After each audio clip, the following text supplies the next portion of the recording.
ሀገር ሊያስበሏት የሚችሉ ብዙ ነገሮችን ስታሟላ ቆይታለች። የሚያስገርመው ነገር ሰላሙ ነው ማለት ያለበችበት አካባቢ እና ደግሞ አሁን የተገባው አንዳንድ ውዝግብ ማዕከላዊ መንግስቱ ሲፈርስ የራሳቸውን መንግስት አወጁ። ስለ ሶማሊላንድ ምርጫ የሚወጡ ዜናዎችን ስታይ በሁሉም አርቲክሎች በሁሉም ዜናዎች ላይ የማይቀር ስም የኢትዮጵያ ስም ኢትዮጵያና ሶማሊላንድ የተፈራረሙት ስምምነት ግልጽ አይደለም ወይ? የግዛት መቁረጥ ነው ወይ? ኢትዮጵያ የመጀመሪያ ሀገር አይደለች። እንዲያውም በጣም የዘገየች ሶማሊላንዶችን ሲያናግር ሶማሊላንዶችን ሲጠይቅ አታይ። በሶማሊያ ሉዓላዊነት ላይ ያላት አቋም ግልጽ ነው። እዚህ ሁሉ ጥንቅጥ ውስጥ ሆኖ ነው የኢትዮጵያ ሰላም አስከባሪ ቀጣዩ ተልዕኮ ውስጥ መግባት የለበትም። ኢትዮጵያ የባህር በር ስትል ጣና ስልኝ ተመልካቾች፣ ይህ አዲሱ ዋልታ ቴሌቪዥን ነው። ስለሺ ያጎስና እስጢፋኖስ አበራ የአጀንዳ ፕላስ ፕሮግራምን ይዘን ቀርበናል። የአዲሱ ዋልታ ቴሌቪዥን አጀንዳ ፕላስ ፕሮግራም ለሀገራችን የሚበጁ ሀሳቦችን የምናነሳበትና በስፋት በጥልቀት የምንመለከትበት ፕሮግራም ነው። ተመልካቾች፣ የዛሬው የአጀንዳ ፕላስ አጀንዳችን በትላንትናው ዕለት በሶማሌላንድ የተካሄደው የፕሬዝዳንታዊ ምርጫ ነው። በትላንትናው ዕለት በሶማሌላንድ ወደ 1 ሚሊዮን የሚጠጉ የሀገሪቱ መራጮች የተሳተፉበት ምርጫ ተካሂዷል። የምርጫ ውጤቱ በሚቀጥለው ሳምንት ይገለጻል። የሶማሌላንድ ምርጫ በአፍሪካ ቀንድ፣ በኢትዮጵያ፣ በሶማሊያ ፖለቲካ ላይ ያለው ትርጉም ምንድነው የሚለውን ጉዳይ እናያለን። ከዛ በተጨማሪም በወቅታዊ የአፍሪካ ቀንድ እና የሶማሊያ ወቅታዊ ጉዳዮችን እንመለከታለን። እናንተም ይህንን የተለያዩ ጉዳዮችን የምናነሳበትን ፕሮግራም እንድትከታተሉ በአክብሮት እንጋብዛለን። ፕሮግራሙን በመላው ዓለም በኢትዮጵያ በአዲሱ ዋልታ ቴሌቪዥን ላይ በአዲስ አበባና በአካባቢዋ ደግሞ በ105.3 ሜጋሄርዝ ላይ እንደዚሁም በአዲሱ ዋልታ የተለያዩ ማህበራዊ ትስስር ገጾች ላይ ይህንን ፕሮግራም ታገኙታላችሁ። ሀሳቦች፣ አስተያየቶች ካሉም ብትሰጡን ደስ ይለናል። ለማንኛውም ፕሮግራሙን እንድትከታተሉ በድጋሚ እንጋብዛለን። አጀንዳ ፕላስ የዛሬውን አጀንዳ ይዞ ከመሸጋገሪያ በኋላ ይመለሳል። እንደ ሁል ጊዜው ይህ አዲሱ ዋልታ ቴሌቪዥን ነው። ይህ አጀንዳ ፕላስ ነው።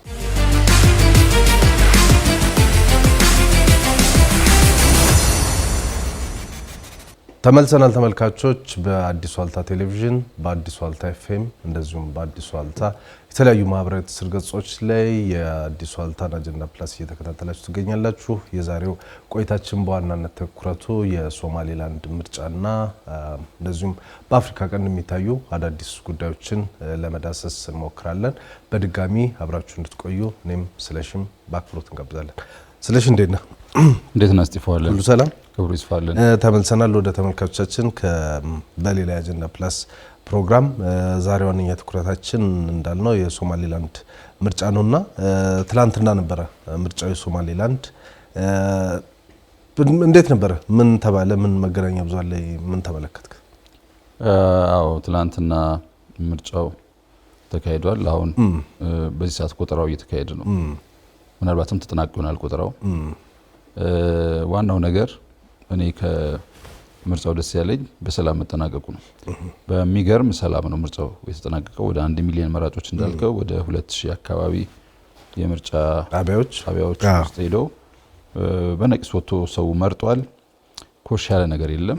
በጣም ቴክኒካሊ የሆኑ ትንንሽ በየምርጫ ጣቢያዎቹ የተከናወኑ ጉዳዮችን ፈተን በሰላም ምርጫችንን እናጠናቀላል ብለዋል የብሔራዊ ምርጫ ቦርድ ኮሚሽነሩ። በሰላም መጠናቀቁ ነው በዋናነት እየተወሰ ያለው ይሆነ ያለው። እንግዲህ ሰፊ ዝግጅት ነው። ሶማሌላንድ እንደምናውቀው እንደ ሀገር እውቅና ባታገኝም ላለፉት 34 ዓመታት የራሷን ብዙ ሀገር ሊያስበሏት የሚችሉ ብዙ ነገሮችን ስታሟላ ቆይታለች። ከገንዘብ ከፓስፖርት ከምናም ጀምሮ ይሄ ምርጫቸው ደግሞ እንግዲህ ለተከታታይ 4ኛ ጊዜም ከዛ ያለፈም አሁን ደግሞ ተራዝሞ ነው እንጂ ባለፈው ዓመት መካሄድ የነበረበት ነበርና የምርጫ ሂደቱ በጣም አፍሪካ ቀንድ ላይ ከሚደረጉ ምርጫዎች በጣም ትራንስፓረንት የሆነ ግልጽ የሆነ ለሌሎች ምሳሌ ሊሆን የሚችል ተብሎም ይጠቀሳል። ሰፊ ዝግጅት ነው ሲያደርጉ የነበሩት። ለወራት ነው ዝግጅት የተደረገው። የምርጫ ቁሳቁስ ህትመቶቹን ምናምን በሌላ ሀገር ጭምር አድርገው ነው የመጡት። የመራጮች ምዝገባም ቀድሞ ተጠናቋል። የፓርቲዎች የስነ ምግባር ኮድም አውጥተው ነበረ። ራሱ የገዢው ፓርቲ የኩልሜ ፓርቲ ሁሉ የተቀጣበት ሁኔታ ነበረ።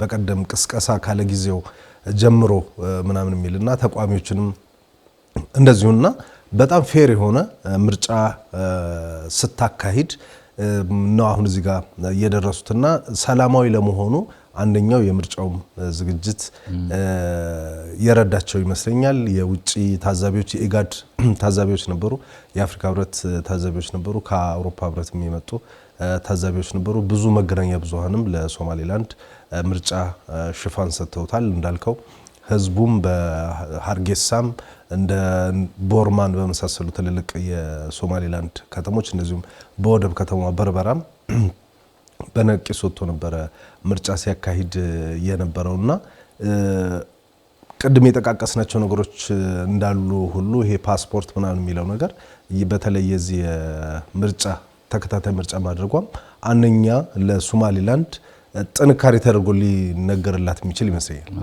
እውነት ነው። ያው እንግዲህ ሶማሌላንድ እንደምታውቀው ከኢንተርናሽናል ሪኮግኒሽን በስተቀር ወይም ከሶስተኛ ሀገር ሁለተኛ ሀገር የሚመጣ እውቅና በስተቀር አንድ ሀገር ሊያሟላ የሚገባውን ነገር በምልአት የምታሟላ ሀገር ነች ስንል ነበር። ይሄ ደግሞ አንደኛው መሰረት ነው ምርጫ።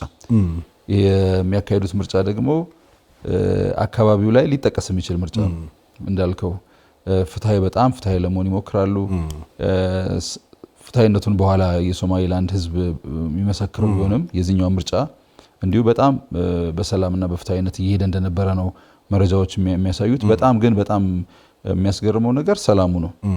ማለት ያለበችበት አካባቢ እና ደግሞ አሁን የተገባው አንዳንድ ውዝግብ ይሄ ምርጫውን ተንተርሶ የሆነ ሰላም የሚያደፈርስ የሚያውክ ነገር ሊመጣ የሚችል ስጋት ነበረን። እኛም ይሄንን ነው ባለፈውም ስንጠቁም የነበረውና ፍጹም ሰላማዊ ሆኖ መጠናቀቁ ደግሞ የሀገሪቱን እንዳልከው ከምርጫ መካሄድ በላይ ፍጹም ሰላማዊ ሆኖ መጠናቀቁ ትርጉም አለው። የሀገራዊ ቁመና ዋላ ያለውን እንትን በጣም ትልቅ ትርጉም አለው። ይሄ ግን ከሙከራዎች ሳይኖሩ ቀርተው አይደለም። በተለይ ዝግጅት ነው፣ በቂ ዝግጅት ስላደረጉ በደቡብ ምስራቅ አካባቢ የሶማሌላንድ ሰራዊት ከቀናት በፊት እንዳወጣው አውጥቶ ነበርና እነዚህ የካቱሞ የሚባሉ ግዛቶች አሉ። እነሱ ውስጥ ለምሳሌ ፌክ የተሰሩ የምርጫ ወረቀቶች አይነት እንደገና ደግሞ ፌክ የተሰሩ የመኪና ታርጋዎች እንደሱ ሁሉ ተይዘው ነበርና ይሄ የሶማሌላንድ ምርጫ ለመረበሽ የተደረገ ሙከራ ነው የሚል መግለጫ ወጥቶ ነበርና ምን ልልህ ነው ሳይሞከር ቀርቶ አይደለም። በበቂ ዝግጅት ማድረጋቸው ነው እዚህ ጋር ያደረሰው። እንግዲህ ምርጫው ላይ ከሚዲያዎችም የዓለም አቀፍ መገናኛ ብዙሃን ትልልቆቹ ከአልጀዚራ ከነ ቢቢሲ ጀምሮ ሁሉም ሽፋን ሰጥተውታል። የሀገር ውስጥም የሶማሌላንድ ሚዲያዎችን በስፋት አንስተውታል። ምርጫ ክርክር ነበረ፣ ቅስቀሳም ነበረና 3 ፓርቲዎች ናቸው በዋናነት ለምርጫ የቀረቡት። ገዢው የኩልሙዬ ፓርቲ፣ ከዛ የዋዳኒ ፓርቲና የፍትህና የልማት የሚባሉ ፓርቲዎች ናቸው። ምንድን ነበሩ እንግዲህ በክርክሩ ወቅት ያነሷቸው አከራካሪ የሚባሉ ጉዳዮች ምንድን ነበሩ? እንግዲህ ጠቅለል ሲደረግ አንደኛው ኢኮኖሚ ነው። የተከራከሩበት ጉዳይ የተቃዋሚዎቹ ወይም ተፎካካሪዎቹ ሁለቱ ሰዎች አሁን ያለውን መንግስት ያለውን የኢኮኖሚ ሁኔታ በጣም የሚተቹት ናቸው። ሌላው ዴሞክራሲና ኢንተርናል ዩኒቲ ነው። ሀገራችን ተከፋፍላለች፣ እርስ በርስ ተከፋፍለናልና ከዚህ የበለጠ አንድነት ከዚህ የበለጠ ናሽናል ዩኒቲ ያስፈልገናል የሚል መከራከሪያም ያቀርባሉ። የዲሞክራሲ ስርዓት መጠንከርም ጉዳይ ያነሳሉ። ዋናው ነገር አብሮ የሚነሳው ኢንተርናሽናል ሪኮግኒሽን ነው። ሁሉም የሚፈልጉት ሶስቱም የሚፈልጉት እነዚህ ኢኮኖሚም ላይ ክርክር አለ። እኔ ይሻላለሁ በዚህ መንገድ መሄድ አለብን፣ በዚህ መንገድ መሄድ አለብን። ዲሞክራሲም ላይ እንደዚህ ኢንተርናል ዩኒቲም ላይ እንደዚሁ ክርክር አለ። ግን ሶስቱም ጋር ክርክር የሌለውና ሶስቱም አበክረን እንሰራለን የሚሉት ጉዳይ ምንድነው? የእውቅና የማግኘት ጉዳይ ነው። የሀገርነት እውቅና የማግኘት ጉዳይ ነው። ሶስቱም የሚስማሙበት ነው። በሁሉም ኒውስ እንትኖች ላይ የሚወጡ ዜናዎችን ስታይ ስለ ሶማሌላንድ ምርጫ የሚወጡ ዜናዎችን ስታይ በሁሉም አርቲክሎች በሁሉም ዜናዎች ላይ የማይቀር ስም የኢትዮጵያ ስም ነው። የሶማሌላንድ ከኢትዮጵያ ያደረገችውን የባህር በር ስምምነት ሳይጠቅስ የተጻፈ የለም። ሰሞኑ ስለ ሶማሌላንድ ምርጫ ሲነሳ ዋና የምርጫ መከራከሪያ አጀንዳም ነበር እሱ አጀንዳ በተቃውሞና በድጋፍ ሳይሆን የበለጠ ከማስፈጸምና በፍጥነት ከማስፈጸም አንጻር የተወሰነ እንትን ያነሳሉና ኢንተርናሽናል ሪኮግኒሽን ጉዳይ በትልቁ ትኩረት የተሰጠው ጉዳይ ነው። እንግዲህ ምን ያሳያል ይሄ የኢትዮጵያና የሶማሊላንድ ዲል የሁለቱ የአንዱ ሀገር ፍላጎት ከፍ የአንዱ ሀገር ፍላጎት ዝቅ የማይልበት የሁለቱ ሀገራት ፍላጎት መሰረት ላይ መጣ። ማንም ሄደ ማንም መጣ ኢትዮጵያ የባህር በር ትፈልጋለች። ማንም ሄደ ማንም መጣ ሶማሊላንድ ሀገራዊ እውቅና ትፈልጋለች። እነዚህ ሁለት ፍላጎቶች ናቸው የተስማሙት እንጂ ሰዎች አይደሉም የተስማሙት ወይም ደግሞ የሆነ ፓርቲዎች ምናምን ብቻ አይደለም። እነዚህ ሁለት ፍላጎቶች ሁለት ሀገራዊ ፍላጎቶች ነው የተስማሙት። ስለዚህ በጣም ወሳኝና ታሪካዊ ስምምነት እንደሆነ በምርጫው ሂደት ውስጥ ለማስተዋል ይቻላል። ተመልክቷል።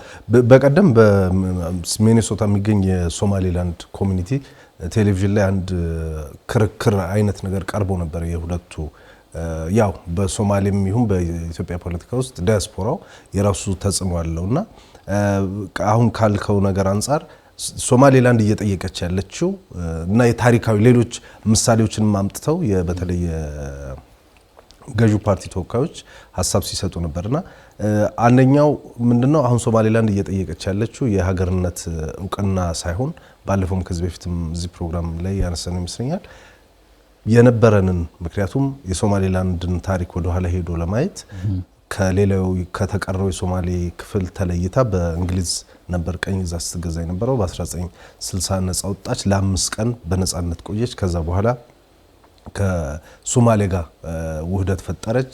ከዛ በኋላ ያ ውህደት ባልጸናበት ሁኔታ ላይ የእርስ በርስ ጦርነት ተቀሰቀሰ። እሱ የእርስ በርስ ጦርነት ደግሞ ሶማሌላንድ ላይ ብዙ ወደ ዘር ማጥፋት ብለው እነሱ በሚገልጹት ደረጃ ጉዳት ደረሰ። ከዛ ማዕከላዊ መንግስቱ ሲፈርስ የራሳቸውን መንግስት አወጁ። ከዛ በኋላ እስከዛሬ በዛ ቆይተናል። ስለዚህ እየጠየቅን ያለ ነው ብለው ሌላ ታሪካዊ ምሳሌዎችን ያመጣሉ። አንደኛው ያመጡት ምንድነው ግብጽና ሶሪያ እንደምናስታውሰው በ1958 አንድ ሀገር ሆነው የተባበሩት አረብ ሪፐብሊክ የሚባል መስርተው ነበረ። ከ58 እስከ 61 ላይ ሶሪያ ውስጥ መፈንቅለ መንግስት ሲፈጸም ግብጽ ትቸዋለው ውህደቱን ብላ ራሷን ገነጠለች። በተመሳሳይ ጆርዳንና ኢራቅም እንደዚሁ ልክ እንደ ሶማሌላንድና ሶማሌ ውህደት ፈጥረው ነበረ። ከ6 ወር በኋላ አያዋጣንም ብለው ሁለቱም ተዉት። ሴኔጋልና ጋምቢያም እዚሁ አፍሪካ ውስጥ እንደምታውቀው ጋምቢያን እንግሊዝ ነው የሚገዛው፣ ሴኔጋልን ደግሞ ፈረንሳይ ነው የሚገዛው። ሁለቱ አንድ ላይ ነፃ ሲወጡ አንድ ላይ ነበሩ። በኋላ ከ2 ዓመት ነው ከምናም በኋላ አንፈልግም የሚል ነገር አምጥተዋልና የሶማሌላንድም እየጠየቅን ያለ ነው ነፃ ነበርን ለ5 ቀን ከዛ ተዋህደን የደረሰብን ጉዳት ስለሆነ ተመልሰን መውጣት ፈለግን። ስለዚህ እየጠየቅን ያለ ነው አዲስ ነገር አይደለም። ግብጽና ሶሪያ ተለያይተው ለብቻ ሀገር እንደሆኑት ጆርዳንና ኢራቅ እንደተለያዩት ሴኔጋልና ጋምቢያ እንደተለያዩት እኛም እየጠየቅን ያለ ነው እሱ ነው። ሌሎች ምሳሌዎችንም ያነሳሉ። ወደ ቲሞርም ተጨምርበት ምንድነው ነፃ በወጡ ጊዜ የሀገርነት እውቅና ተሰጥቷቸው ነበር ከበርካታ ሀገራት ወደ 30 በላይ ከ35 አካባቢ ሁሉም የጸጥታው ምክር ቤት አባላት ጨምሮ ኢትዮጵያን ጨምሮ ግብጽን ጨምሮ ሁሉም እውቅና ሰጥተዋት ነበር ለሶማሊላንድ። ተሰጥቶን የነበረ እውቅና ይመለስልን እንጂ እውቅና እየጠየቅን አይደለም የሚል መከራከሪያም ነበራቸው። ግን ያልሆነም ነበር። አሁን አንድ የሚጀምር እውቅና መስጠት የሚጀምር አንድ ሀገር ያስፈልጋቸዋል። ይሄንን ለማድረግ እንግዲህ ከኢትዮጵያ ጋር ያደረጉት ዲል ይሄንን ስብራት ይፈታላችሁ ይሆናል እንጂ እንዳልኩ ከዚህ በፊት የነበሩ የሰጡን ሀገራት እውቅና ይመለስልን ተብሎ ሊመለስላቸው አልቻለም። እንግሊዝ ቅኝ ተገዥ ነበረች። እንግሊዝም ራሱ ልሰጣት አልቻለችም። ግን መሰጠት አለበት የሚሉ ድምጾች አሉ። እንግሊዝ ፓርላማ ውስጥ ክርክር እንደተካሄደበት ታስታውሳለህ። አሁን ደግሞ የመጡት ዶናልድ ትራምፕም እንደዚሁ ድጋፋቸውን የሚሰጡት ነው ለሶማሊላንድ የሀገርነት እውቅና። ምናልባት አሁን ከዚህ ምርጫ ቀጥሎ ምናልባት ለሶማሊላንድ ብሩህ ጊዜ ሊሆን ይችላል እንጂ ይሄ እንደገና ይመለስልን የሚለው እንትን ምንም እንኳን እውነት ቢኖረው ሊሰራላቸው አልቻለም፣ ሊመጣላቸው አልቻለም። ለዘመናትም እሱ ነው። በቀደም ፒተር ፋም የሚባሉት የዶናልድ ትራምፕም አማካሪ የነበሩ የአፍሪካ ጉዳዮች ኤክስፐርትም ዶናልድ ትራምፕ መጀመሪያ ሊያደርጓቸው ከሚችሉ ነገሮች መካከል አንደኛው ይሄ ነው ብለው ነበረ። ምንም ይሁን ምን አንድ በተለይ ኢትዮጵያና ሶማሌላንድ የተፈራረሙትን የባህር በር ስምምነት አካቶ እንግዲህ ግልጽ ነው ለ50 ዓመት በሊዝ ሰጥቶ መቀበል መርህን መሰረት አድርጎ 20 ኪሎ ሜትር የባህር አክሰስ ለማግኘት የተደረገ በዓለም አቀፍ ሕግ የሚታጠር የሚታሰር ስምምነት ነው ሁለቱ ሀገሮች ያደረጉትና በሶማሌ በኩል ግን የአኔክሴሽን ወይም ደግሞ የግዛትን መቁረጥ ወይንም ደግሞ ግዛትን መውሰድ ተብሎ ይገለጻልና ኢትዮጵያና ሶማሌላንድ የተፈራረሙት ስምምነት ግልጽ አይደለም ወይ? የግዛት መቁረጥ ነው ወይ? ኢትዮጵያና ሶማሌላንድ የተፈራረሙት ስምምነት ግልጽ ነው።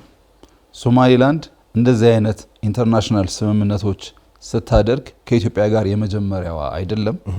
በርካታ አይነት የተለያዩ አይነት ስምምነቶች ከተለያዩ ሀገራት ጋር ፈጽማለች። ከሶማሊያ እውቅና ውጪ የሶማሊያ መንግስት መፍቀድ ሳይጠበቅበት ሳይኖርበት ሶማሌላንድ በርካታ እንትኖች አድርጋለች።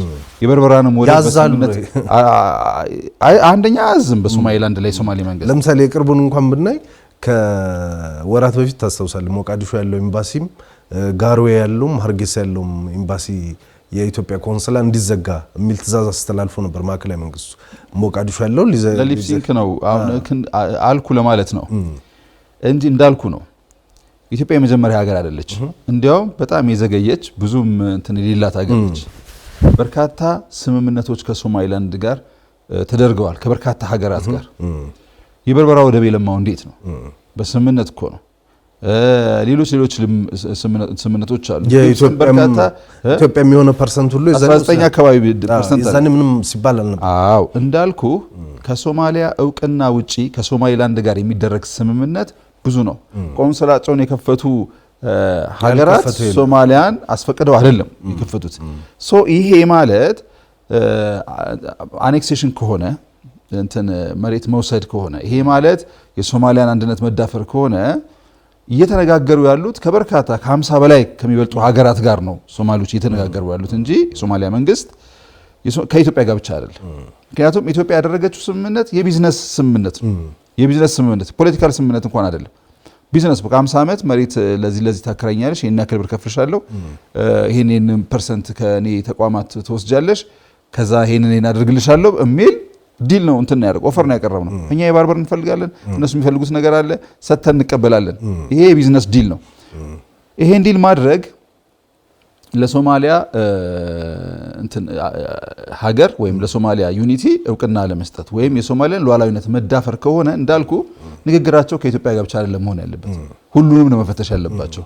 ከጀርባው ሌላ ነገር ከሌለ በስተቀር እንደዚህ ተደርጎ ሊተረጎም የሚችልበት ምንም አይነት አግባብ የለም ነው። እኔ ሁሉ የሚገርመኝ ጥያቄ ከዚህ ጋር በተገናኘ ደግሞ ምንድነው ለምሳሌ የሶማሊያ መንግስት ሶማሌላንዶችን ሲያናግር ሶማሌላንዶችን ሲጠይቅ አታይ ለምን ተስማማችሁ ብለው እነሱን አይጠይቅም። የሚጠይቀውም ሬጁም ቁጣውንም የሚያቀርበው ወይም ደግሞ ክስም የሚያቀርበው የኢትዮጵያ መንግስት ኢትዮጵያ ላይ ነው የሚያቀርበው። ኢንጀነራል ሁለት ተዋያይ ነው ያለው ሶማሊያና ማነው ሶማሌላንድና ኢትዮጵያ። እነሱን ሲጠይቁ አታይ እንትኑ ወደዚህ ነው የሚመጣውና ለምንድን ነው እሱ የሚሆነው?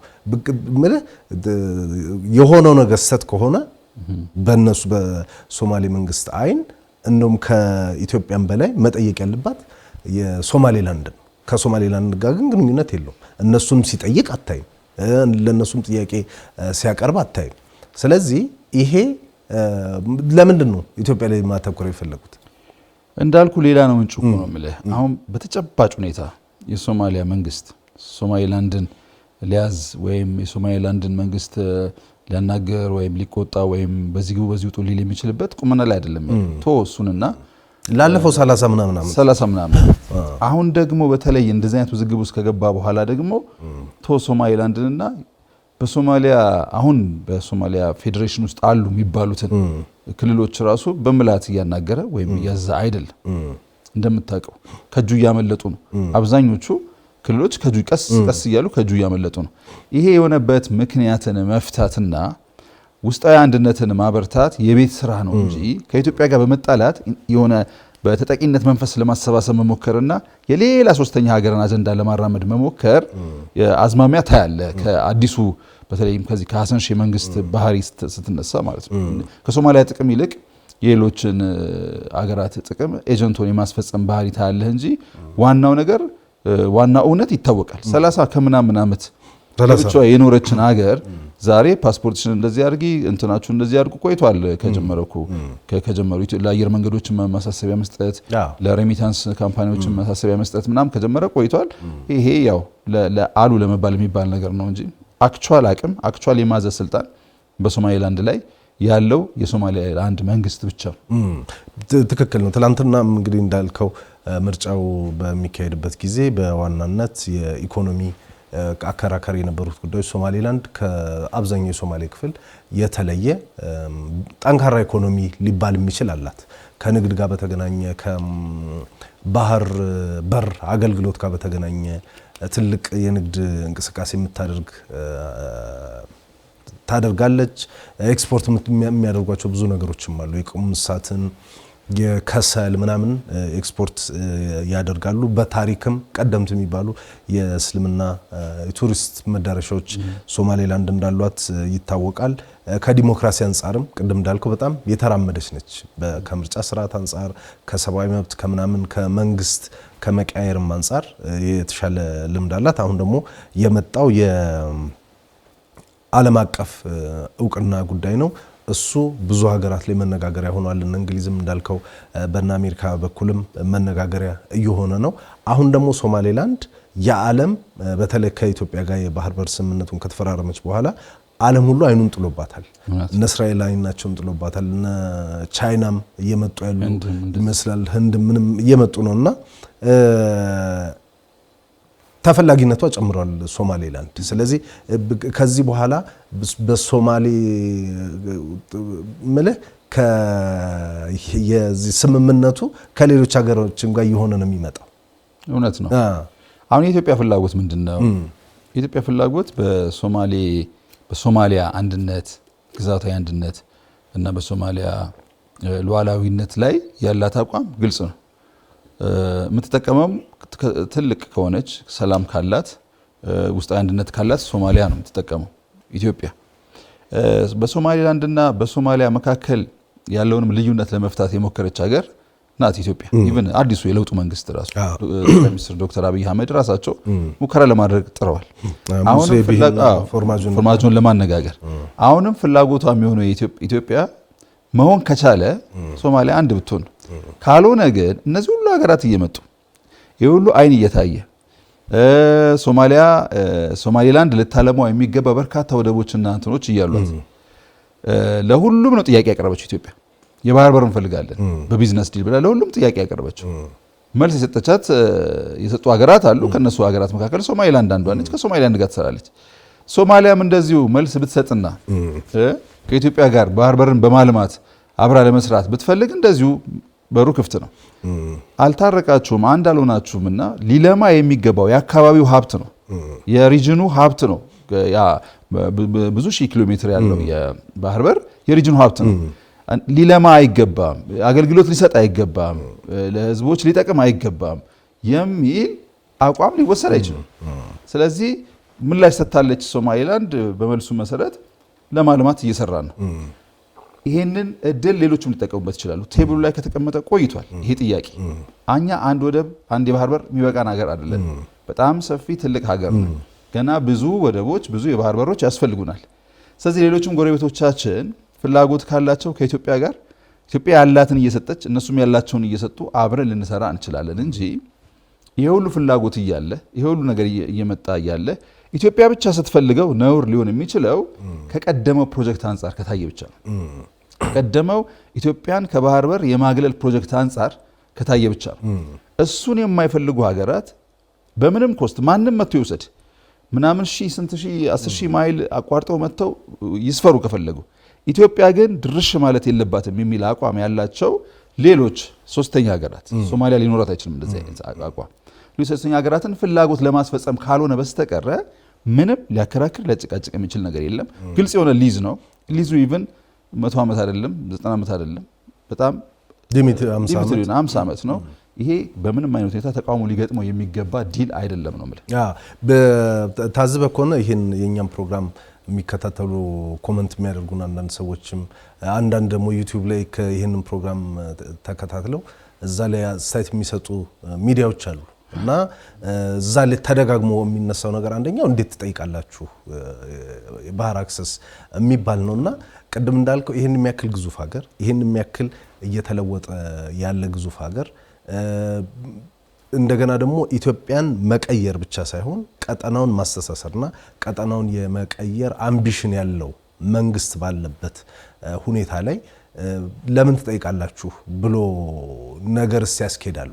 አዎ ለምን ትጠይቃላችሁ የሚሉን በተለይ እንደ በምን አይነት ጆሮ እንደሚሰሙት አላውቅም። ኢትዮጵያ የባህር በር ስትል አሰብ ብላለች እንደማለት አይነት የሚሰማሉ። የባህር በር ቀጥታ ኢትዮጵያ የባህር በር ስትል አሰብን ማለቷ ነው ብለው እነሱ ደግሞ ዲኮድ አድርገው በራሳቸው ኮድ የሚተረጉሙት ሰዎች አሉ። በተለይም አንዳንድ ከኤርትራ የሚመጡ አክቲቪስቶች እንደሚታወቀው የኢትዮጵያ ህዝብና የኤርትራ ህዝብ አንድ ህዝብ ነው፣ ወንድማማች ህዝብ ነው። አሁንም ብዙ ኤርትራውያን ኢትዮጵያ ይኖራሉ፣ ኢትዮጵያውያንም እንደዚሁ ኤርትራ ይኖራሉ። እንግዲህ መንግስታት ያልፋሉ፣ ህዝብና ታሪክን አያልፍም። ወደፊት ደግሞ በመልካም በሰላምና በጥሩ ሁኔታ አብረን እንኖራለን የሚል ተስፋ አለኝ። የምናወራው ስለ አክቲቪስቶቹ ወይም ደግሞ ስለ ኤርትራ መንግስት ስናወራ ስለ ኤርትራ ህዝብ ስለ ምናምን ያወራን እንዳይመስል ጥንቃቄ መደረግ አለ። ጥንቃቄ አድርገው መስማት አለባቸው አዳማጮች። እነዚህ አክቲቪስቶች ኢትዮጵያ የባህር በር ስትል የሚሰሙት አሰብ ልትወስድ ነው። አንደኛ ማለት አሰብም ሆነ የበርበራ ለኢትዮጵያ ሲቀርብላት የሚቀርብላት በቢዝነስ ህግ ነው፣ በሰጥቶ መቀበል ህግ ነው። አሰብንም በሰጥቶ መቀበል ህግ ብናለማው ክፋት የለውም። አንደኛ ነገር። ሁለተኛ ግን አሰብ ብቻ አይደለም፣ በጣም ብዙ ሺህ ኪሎ ሜትር አካባቢያችን ላይ በጣም ሰፊ የባህር በር አለ፣ ሊለማ የሚችል ቦታ አለ። ከ5000 ኪሎ ሜትር በላይ ሊለማ የሚችል ቦታ አለ። ስለዚህ ብዙ ነው፣ በጣም ምንም እጥረት የለም እዚህ አካባቢ። ለምሳሌ ወደ ምዕራብ አፍሪካ እና ወደ ሰሜን አፍሪካ ብትሄድ ስንት ሀገራት ያን ስንት ኪሎ ሜትርን ስንት ሀገራት እንደተጋሩት በጣም ብዙ ሀገራት ነው በጣም ትንሽ ኪሎ ሜትር የሚጋሩት። ምስራቅ አፍሪካ ግን 5 ሀገራት ወይም ምናምን ሀገራት ናቸው 5000 ኪሎ ሜትር። በነገራችን ላይ ሶማሊያ ብቻ ከ1000 ምናምን ኪሎ ሜትር በላይ የባህር አክሰስ ነው የምታደርገው። ትርፍርፍ ያለ ነው ማለት ኢስት አፍሪካ ላይ 4-5 ሀገራት የያዙት እንትን የባህር በር በጣም ትርፍርፍ ያለ ነው። ስለዚህ ይበቃል ለሁሉ። ቁም ነገሩ በዊን አፕሮች በሁለቱም ሀገራት በሚጠቀሙበት በሰላም በሰጥቶ መቀበል በቢዝነስ ህግ ስላልተለመደ ኢትዮጵያ ይዛ የመጣችው አፕሮች ያልተለመደ ስለሆነ እንዲህ አይነት ጉዳዮች በወረራ ብቻ በሆነ ነገር ብቻ በጦርነት ብቻ ይሳካሉ ተብሎ ስለሚታሰብ ያፍራት ስላለ እንደሆነ አላውቅም። እንደገና ደግሞ የመረጃን የመቀበልም ሁኔታ የኢትዮጵያ የባህር በር ስትል ስለሁሉም ነው የምታወራው። ከሁሉም ጋር የመስራት ፍላጎት አላት። ያው አሁን ከሶማሊላንድ ጋር ለመስራት ጥረት ላይ ነው ያለችው እና ከዚህ አንፃር አትጠይቁ የሚል እንዴት ሲባል ትጠይቃላችሁ የሚል አይነት ጥያቄዎች ታነሳለን፣ እንጠይቃለን ማለት እሺ አሁን ባንጠይቅስ ጠቅላይ ሚኒስትር ዶክተር አብይ አህመድ እንዳሉት እኛ ባንጠይቅ እኛ ዝም ምንል ሊሆንም ይችላል አይደለም። ልጆቻችን ያነሱታል፣ የልጅ ልጆቻችን ይጠይቃሉ። ምክንያቱም መሰረታዊ የትውልድ ጥያቄ ስለሆነ መሰረታዊ ጥያቄ ስለሆነ ጥያቄው የሚቀር አይደለም። ጥያቄው መልሱም አይቀርም፣ ጥያቄው የሚቀር አይደለም። በጣም ጥሩ ነጥብ ያመጣው ቅድም እንግዲህ ከላይ ጀምረ የቀይ ባህርን ቢዚ አፍሪካ ቀንድን የባህር አክሰስ ብታይ ሶማሌላንድ ብቻዋን 1000 ኪሎ ሜትር በላይ ትይዛለች። ሶማሊያ ወደ 3000 ኪሎ ሜትር አላት። ኬንያም እንደዛው ሰፊ እንትን አላት። ጅቡቲም ረጅም አክሰስ አላት። ኤርትራም እንደዚሁ በሺዎች የሚቆጠር ኪሎ ሜትር አክሰስ ታደርጋለች። ኢትዮጵያ ደግሞ በሌላም ፕሮግራም ላይ እንደዚሁ ስናነሳው በጣም ትልቅ ከ130 ሚሊዮን በላይ ህዝብ ያለበት ሀገር ነው። ግዙፍ ሀገር ነው። የቆዳ ስፋታችንም በአፍሪካ ቶፕ 5 የሚባሉት ውስጥ ሊካተት የሚችል እንደሆነ ይታወቃልና አንድ ወደብ ሊበቃን አይችልም።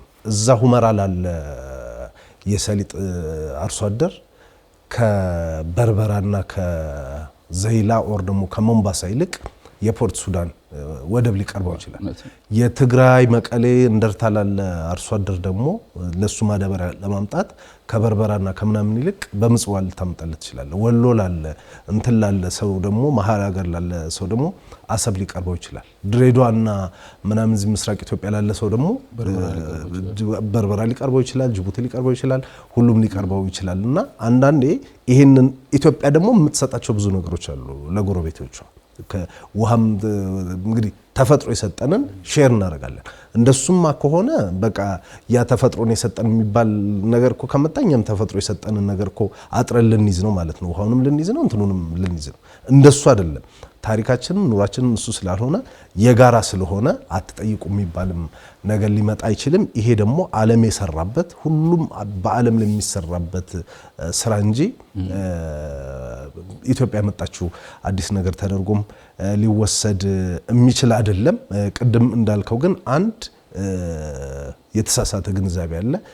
የኢትዮጵያን የባህር በር ጥያቄ ከአንድ ቦታ ጋር ብቻ አሶሺየት ማድረግ፣ ሁለተኛ ነገር ደግሞ ኢትዮጵያ ወደ ቀይ ባህር መውጣት የለባትም የሚል አንድ ስትሮንግ የሆነ ስትራቴጂና ናሬሽን ያለ ይመስለኛል።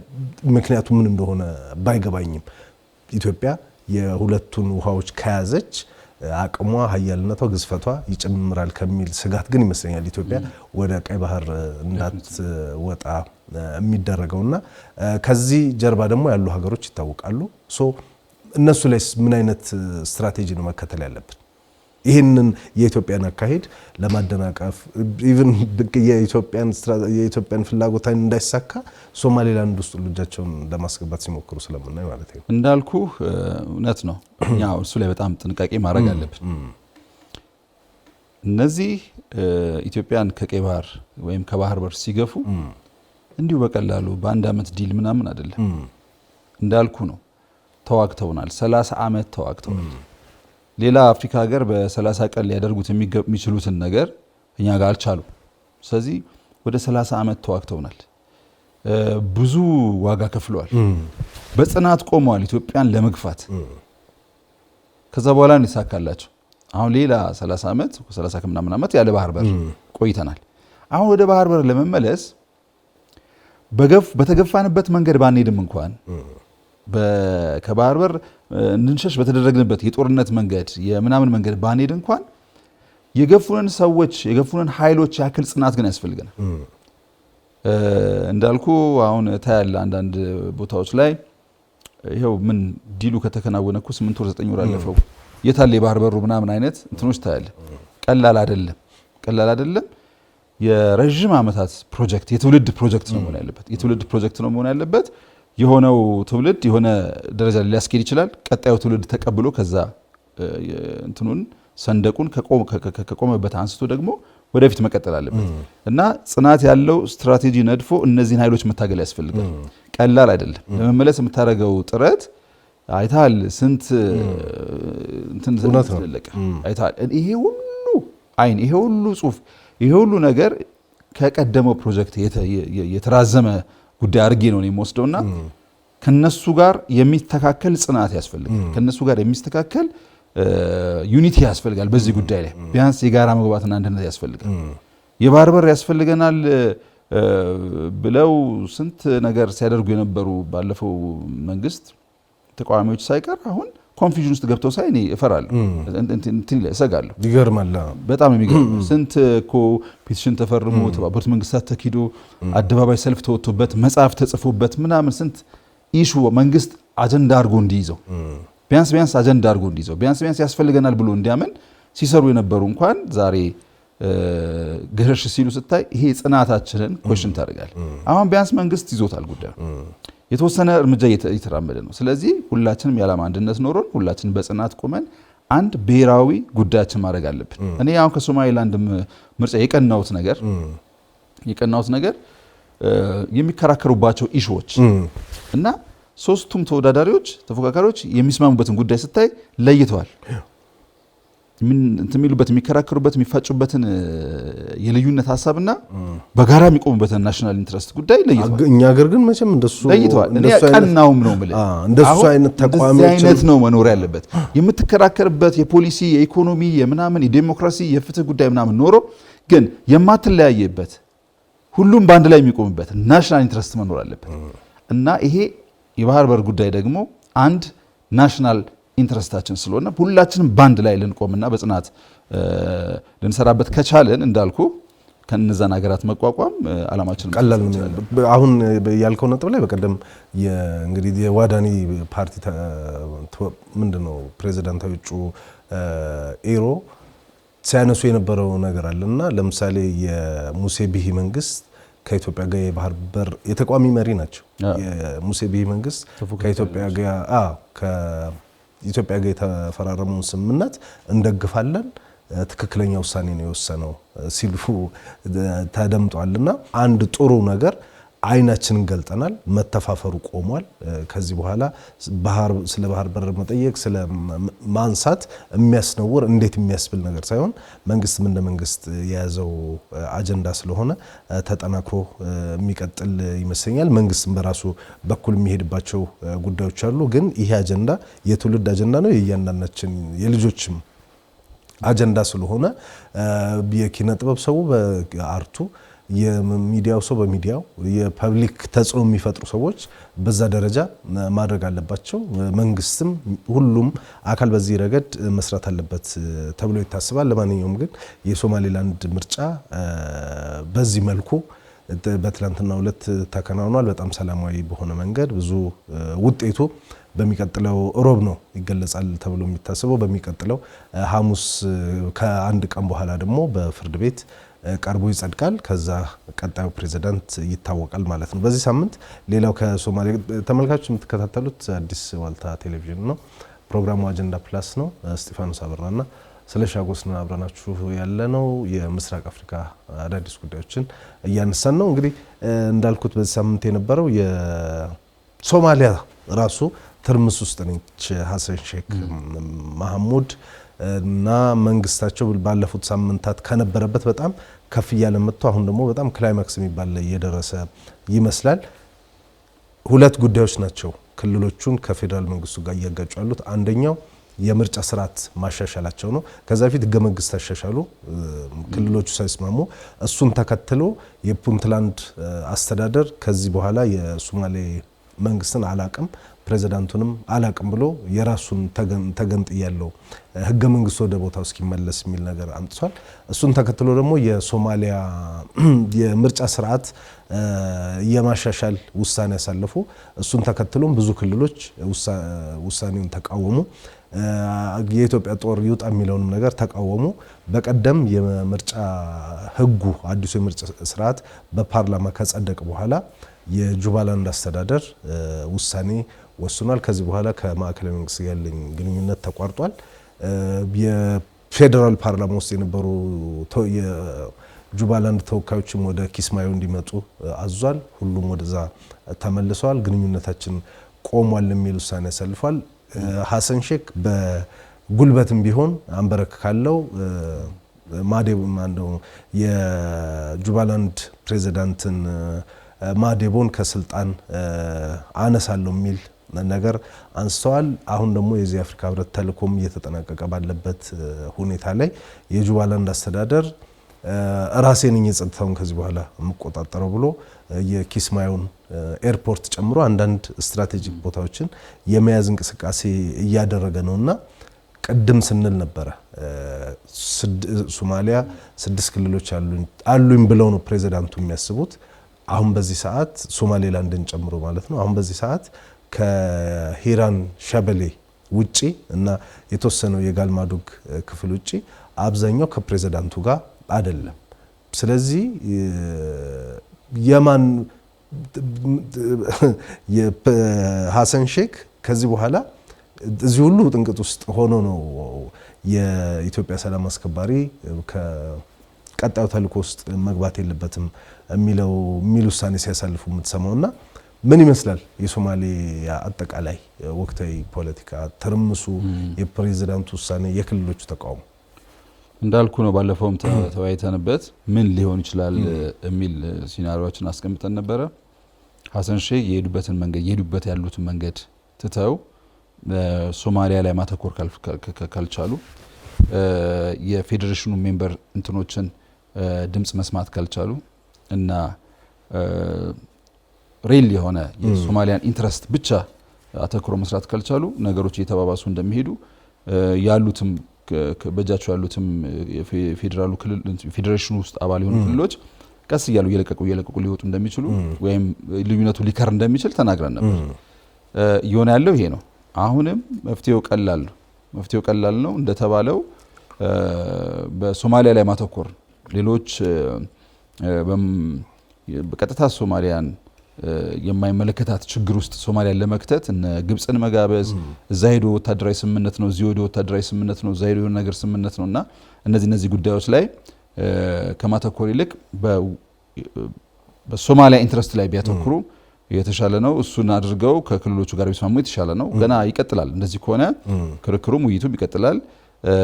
ስለማትቆጣጠራት 34 ዓመት አካባቢ ሄደ ስለማታቅበት ሶማሌላንድ ከማውራት በፊት እነዚህን ነገሮች መስራት ይገባል ይጠበቃል። እሱ አይደለም እኔ እንትን ያለኝ ሰሞኑን በጣም ዜና ተደርጎ የተነሳውን ነገር ትንሽ ቶሎ ፈጠን አድርገን ብናነሳው ነው ጥሩ። የአፍሪካ ህብረት ሴኩሪቲ ካውንስል ተሰብስቦ የሆነ ነገር ወስኗል የሚል ነገር ሪፖርተር ጋዜጣ ላይ አንብቤ ነበር እና አላገኘውም። እሱን የኦፊሻል የአፍሪካ ህብረት ገጾች ላይ ምናምን ፈልጌ አላገኘሁም ዜናውን። ግን ይሄንን ተከትሎ በሶማሊያ የሚሰማሩት ከዚህ በኋላ በሶማሊያ የሚሰማሩ ሰላም አስከባሪ ኃይል የሶማሊያን ግዛታዊ አንድነት የሚያከብሩ ብቻ ናቸው የሚል እንትን ወጥቷል። ውሳኔ ያሳለፈ የአፍሪካ ህብረት በቀጣዩ የሶማሊያ የሰላም ማስከበር ተልዕኮ ውስጥ የሚሳተፉ ሀገራት የሶማሊያን የግዛት አንድነት የሚያከብሩ ናቸው ብሎ ውሳኔ ያሳለፈ ነው የሪፖርተር ዜና። እኔ አላየውም። ይሄን ተከትሎ ደግሞ በቃ ኢትዮጵያ ኤክስክሉድ ተደርጋለች ወደሚል ድምዳሜ ተደርሷልና ምን ማለት ነው የሚለውን ትንሽ ብንልበት ደስ ይለኛል። አንደኛ ይሄን ዜና አላየሁትም እንዳልኩ ቢሆንና እውነት ነው ብለን እንቀበልና የሶማሊያን አንድነት የሚያከብሩ ናቸው ብቻ ናቸው። በነገራችን ላይ ግን እሱ ዜና የመጣው ከየት ነው? ከሶማሊያ መከላከያ ሚኒስትር የመጣ እንትን ነው። የሶማሊያ መከላከያ ሚኒስትር በቀጣዩ ተልዕኮ ውስጥ ኢትዮጵያ የግዛት አንድነታችንን ስለማታከብር እንድትካተት አንፈልግም የሚል ሀሳብ አቀረቡ። ስለዚህ ይሄ የሶማሊያ መከላከያ ሚኒስትር ሀሳብ እንጂ አፍሪካ ህብረት በዚህ ጉዳይ ላይ ያሳለፈው ውሳኔ የለም የተባለም ነገር የለም እና የተሳሳተ መረጃ ነው ማለት ነው። እኔ እሱን ዴፊኒሽን ነው መከራከር የምፈልገው። የሶማሊያን የግዛት አንድነት የሚያከብር ብቻ ነው ማለት ኢትዮጵያን ያገላሉ። የሶማሊያን የግዛት አንድነት አለማክበር ማለት ከሶማሊያ ፍቃድ ውጪ ከሶማሊላንድ ጋር መስማማት ከሆነ እንዳልኩ በሶማሊያ ሊሰማራ የሚችል የሰላም አስከባሪ ኃይል አይኖርም። ምክንያቱም ከሶማሊያ እውቅና ውጪ ከሶማሊላንድ ጋር ስምምነት ያደረጉ ሀገራት በጣም በርካታ ናቸው። ሊያዋጡ ፍቃደኛ የሆኑ ሀገራት እንደዚሁ ግንኙነት አላቸው። ይሄን ግንኙነት ማድረግ ከሶማሊላንድ ጋር ግንኙነት ማድረግን ከአንድ ዲፋክቶ ስቴት ጋር ግንኙነት ማድረግን የሶማሊያን ግዛታዊ አንድነት ወይም የሶማሊያ አንድነት የሶማሊያ ሉዓላዊነት አለማክበር ከተደረጉ ከተወሰደ ለኢትዮጵያ ብቻ የሚሰራ አይሆንም። እንትኑ ትክክል አይደለም። ኢትዮጵያ የሶማሊያን አንድነት ወይም የሶማሊያን ሉዓላዊነት ተዳፍራ ማታቀም ኢቭንም ለሶማሊያ ሉዓላዊነት ወይም ለሶማሊያ አንድነት ዋጋ ስትከፍል ስትሞት ስትደማ የነበረች ሀገር ናት። ሶማሊያን መንግስት እንደ መንግስት ለማቆም ከቻሉ ካዋጡ ትልቁን ድርሻ ከተወጡ ሀገራት መካከል ነች ኢትዮጵያ። ፕላስ ደግሞ ኢቭን ጠቅላይ ሚኒስትር አብይ የቅድም እንዳልነው ሶማሌላንድና በሶማሊያ ማዕከላዊ መንግስት መካከል ውይይት እንዲጀመር ዓለም አድርጎት በማያውቀው መልኩ እንዲቀራረቡ ሙከራ ሲያደርጉ ነበረ። በፎርማል በጣም ብዙ ሰዎች የማይሆን ነገር ሞከሩ ምናምን ያሉ ኬንያ ጋዜጦችን ያስታውሳሉ። የኬንያ እንትኖች ጋዜጠኞች ሁላ ጉዳዩን በጣም የማይሆን ነገር እንደመሞከር አድርገው ሲወስዱት እቺን ሀገር በሶማሊያ አንድነት ጉዳይ ላይ ልትከሳት የምችል ሀገር አይደለችም ኢትዮጵያን። ስለዚህ መከላከያ ሚኒስትሩ በየጊዜው እየወጡ የሚናገሩት ነገር ምናልባትም የሶማሊያና የኢትዮጵያን ታሪክ ካለማወቅ ይሁን ወይ ለማዛባት ከመፈለግ ይሁን አላውቅም ትክክለኛ ያልሆነ ነገር መሆኑ እንደዚሁ ጠቁሞ ለማለፍ ያክል ነው። በጣም ጥሩ። እንግዲህ በሚቀጥለው የሰላም ማስከበር ተልዕኮ እየተጠናቀቀ የአትሚስ ተልዕኮ ማለት ነው። አሁን ደግሞ የሰፖርትና ስታቢላይዜሽን ሚሽኑ ይቀጥላል። እሱን በተመለከተ ቀርቧል። ኤክስቴንድ መሆን እንዳለበት ቀርቧል። ሀገራት እስካሁን ለማሰማራት ጥያቄ ያቀረቡት ግብጽና ጅቡቲ ናቸው። ሌሎቹ ሀገራትም ኢቭን አልተጠየቁም። በነገራችን ላይ ጉዳዩ የኢትዮጵያ ብቻ ጉዳይ ነው ወይ? አሁን እነ ኬንያ ሳይመለከታቸውም ወይ? ኬንያ ደግፋለች። ባይዘው የኢትዮጵያ መንግስት እንዲቆይ ፍላጎት አሳይታለች። ይሄ በጣም ትልቅ ነገር ነው። ያልደገፈም የለም። ዩጋንዳም ትደግፋለች፣ ብሩንዲም ትደግፋለች፣ እንዳልከው ኬንያም ትደግፋለች፣ ጅቡቲም ትደግፋለች። ትላንትና ደግሞ የኬንያ የሶማሊያ ውጭ ጉዳይ ሚኒስትር ከግብጽ የደህንነት ኃላፊዎች ጋርና ከውጭ ጉዳይ ሚኒስትር ጋር መገናኘታቸውን የግብጽ መገናኛ ብዙሃን ሲዘግቡ ነበረ። ግብጾች አሁንም የሚያርፉ አልመሰለም። በተለይ ከዚህ ከአባይ ጋር በተገናኘም ጭምር ሁሉ ነገር ካለቀም በኋላ አሁን ደግሞ ከነ ዩጋንዳን ምናምን የሆነ የማባበል አይነት ስትራቴጂዎችን እየሄዱ ያሉ ይመስላልና ምን ልልህ ነው፣ እሱን በስፋት አንድ ቀን ለመመልከት እንሞክራለን። ግን የኢትዮጵያ በተለይ ከዚህ ከሶማሌ የሰላም ማስከበር ተልዕኮ ጋር በተገናኘ ልጆቻችንን ስንገብር ቆየን። የሶማሊያ ወንድም ህዝብ ስለሆነ ለዛ ወንድም ህዝብ የኢትዮጵያ ሰራዊት ሲሞት ቆየ እንጂ እንዳልከው ኢትዮጵያ በየትኛውም የታሪክ ገጽ ልትከሳት የምትችል አይደለችም። ከሶማሌ ጋር በተገናኘ ማለት ነው። ጥሩነቱ ህዝቡ ይረዳዋል። ህዝቡ የኢትዮጵያ ጦር መውጣት የለበትም የሚል አቋም ይዞ በሰልፍም እሱን ገልጿል። ይሄ የፕሬዝዳንቱ ብቻ የግል አቋም ሊሆን ስለሚችል ማለት ነውና በዚህ ረገድ ማድረግ ያለብን ያው በዲፕሎማሲ በምናምን መንግስት የሚሰራቸው ስራዎች ይኖራሉ። በፊልድ ማርሻል ብርሃኑም በተለያዩ አጋጣሚዎች ሲናገሩ ሰምተናል የመከላከያን ዝግጁነት። ነገር ግን እንደ ማህበረሰብ ምንድነው ማወቅ ያለብን?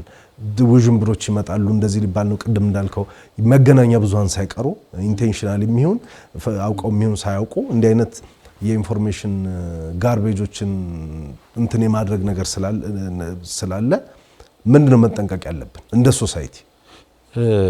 እንደ ሶሳይቲ ብዙ ጥንቃቄ ሊኖር ይችላል። ግን እንደ መንግስት እኔ መንግስት ጉዳዩን የያዘበትን መንገድ በጣም አደንቃለሁ። ምክንያቱም ዴይ ዋን ይሄ ጉዳይ በተለይ የግብጽን የመጋበዝ ጉዳይ ሲሰማ መግለጫ ወጣለች። ኢትዮጵያ ያወጣችው መግለጫ ግልጽ ነው። በሶማሊያ የሰላም ማስከበር ሂደት ውስጥ ቀድሞ ተሳትፎ የነበረን እንትኖች ኃይሎች ሀገራት ድምጻችን መሰማት አለበት፣ እኛም መሳተፍ አለብን እዚህ ጉዳይ ላይ የሚል እንትን ብለዋል። በሰላም ማስከበር ሰበብ ደግሞ ሰላም ለማደፍረስ የሚደረግ ማንኛውም እንቅስቃሴ መቆም አለበት። ኢትዮጵያ ደግሞ ለዚህ ዝም ብላ አታይም ብለዋል። አሁን ሰላም ማስከበር ነው አላማው። የአፍሪካ ህብረትም የተባበሩት መንግስታትም በሶማሊያ ሰላም ማስከበር ነው አላማው። የግብጽ አላማ ሰላም ማስከበር እንዳልሆነ ለዓለም ግልጽ ሆኗል። የግብጽ አላማ ኢትዮጵያ ላይ ያላትን ኢንትረስት በሶማሊያ በኩል አስፈጽማለሁ የሚል የእጅ አዙር ወይም የውክልና ጦርነትና እንቅስቃሴ ለማድረግ ነው ፍላጎት አላት ተብሎ እየተወሰደ ያለው። ስለዚህ ይሄንን ዝም ብላ አታይም ብላ ዴይ ዋን መግለጫ ወጣለች ኢትዮጵያ። በቃ ከዛ በኋላ ያለው ነገር ዝም ብላ አትመለከትም ብላለች። መግለጫ ወጣለች፣ ሀሳቧን ገልጻለች። ከዛ በኋላ ኢትዮጵያን ፕሮቮክ ለማድረግ ያልተደረገ ነገር የለም። አንዴ አምባሳደር አባረናል ሲሉ፣ አንዴ ዲፕሎማት ተደርገናል ሲሉ፣ አንዴ ኤምባሲውን ከዚህ ይውጣ ሲሉ፣ አንዴ የኛ ኤምባሲ ኢትዮጵያ መንግስት ቤተ መንግስት ውስጥ ይግባ ሲሉ ኦፊሻልስ፣ አንዴ ታጣቂዎችን አስታጥቀን ኢትዮጵያን እናፈርሳለን ሲሉ፣ እንደግፋለን ምናምን ታጣቂዎች መሳሪያ እናቀበላለን ሲሉ፣ እነዚህ ሁሉ አላማቸው ግልጽ ነው። ኢትዮጵያን ፕሮቮክ ማድረግና ኢትዮጵያን ወደ ሆነ ነገር ውስጥ መክተት ነው። የኢትዮጵያ መንግስት ባልሰማ ለጉዳዩን ፕሮቮክ ላለመሆን የሄደበት መንገድና ርቀት በጣም ብልህነት የተሞላው ብልጠት የተሞላበት ጥሩ አካሄድ አድርጌ ነው የምወስደው። ግን እንደ ሶሳይቲ እንዳልከው ብዙ ጥንቃቄዎች ያስፈልጋሉ። እንደ ሶሳይቲ ምን ማድረግ እንዳለብን ኢትዮጵያውያን እናውቃለን። ኢትዮጵያ እንደዚህ አይነት ነገር አሸንፎን አያውቅም። እንደ ሶሳይቲ ጥንቃቄ እንወስዳለን። መንግስት ግን በጥንቃቄ ጉዳዩን ይዞ በተለይ ከሚዲያ አንጻር ግን የምንዘግበውን የምንናገረውን ነገር መታወቅ ምንም ጥርጥር በሌለው ሁኔታ፣ ምክንያቱም ሆን ተብሎም አውቀው እንዲህ አይነት መረጃዎችን እንትን ፊድ ያደርጋሉና በተለይ መገናኛ ብዙሃን ከብሔራዊ ጥቅም የምትለው ነገር አለ። ያገኘው መረጃ ሁሉ እንኳን የተሳሳተ መረጃ እውነትም ቢሆን ለብሔራዊ ጥቅም ሲባል የማታነሳቸው መረጃዎች ይኖራሉና አንዳንድ የሀገራችን አሁን ቅድም ያልከውን ዘገባ እዚህ ከተማ ውስጥ ያሉ አብዛኛው ኤፍኤም ጣቢያዎች ጭምር ሲያራግቡት አድምጫለሁና እሱ ነገር ጥንቃቄ ያስፈልጋል።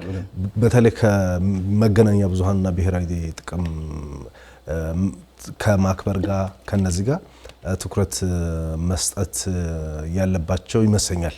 የቀረ ሀሳብ ምንም የለም።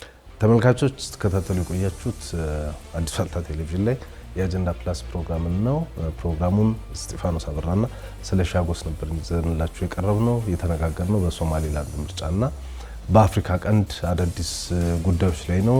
በውይይታችን ብዙ ሀሳብ ስላነሳን ይሄ ቢሆን ይሄኛው ደግሞ በዚህ ብታዩት የምትሏቸው ነገሮች ካሉ እናያቸዋለን። የቀጣዮች ፕሮግራማችንም አካል እናደርጋቸዋለን። ለማንኛውም አብራችሁ ስለቆያችሁ እናመሰግናለን። አጀንዳ ፕላስ በሚቀጥለው ሳምንት በሌላ አጀንዳ ይመለሳል።